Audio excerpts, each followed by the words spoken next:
كتمني بابلاين نواطو حصالة ناويشي مرسيدس اس اس كي صار لو زمانه غير اوتوماتيكا بله اما یکێکە لە کۆنترین ئۆتۆمبیلەکان یاخود کە پێ دەوترێ ئۆتۆمبیلی کلاسیک مۆدێلی ئەم ئۆتۆمبیلە دەگەڕێتەوە بۆ ساڵی 1929 کە ئۆتۆمبیلی مارسیدس SSK کە ئەمڕۆ لە 11مین پێشانگای نێودەوڵەتی هەولێر ئەم ئۆتۆمبیلەش نمایش کراوە. جا ئێستا مەوێ زانیاری وەرگرم سەبارەت بەم ئۆتۆمبیلە و تایبەتمەندی و نرخەکەی ئێستا لەگەڵ کاک نەشوان کە با بڵێن سەرپەرشتیاری ئەم ئۆتۆمبیلەیە قساکەم.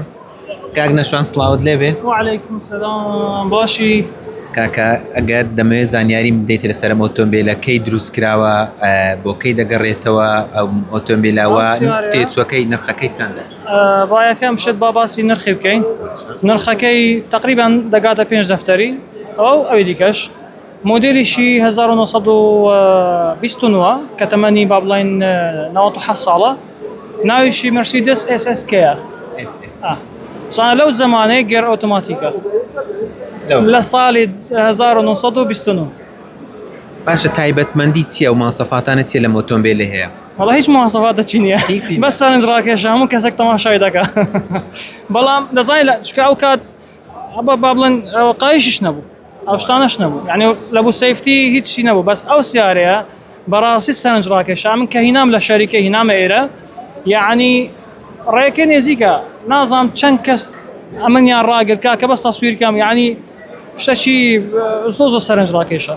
ڕاستە باشە خواستی خەڵک یاخود با بڵێن کە ئەوانی سەردانی پێشانگاکەکەن چی ئەڵێن کاتێک ئەم ئۆتۆمبیلە بینن کڕیاری هەیە یان بەتەنیا بۆ وێنەگرتن دێن؟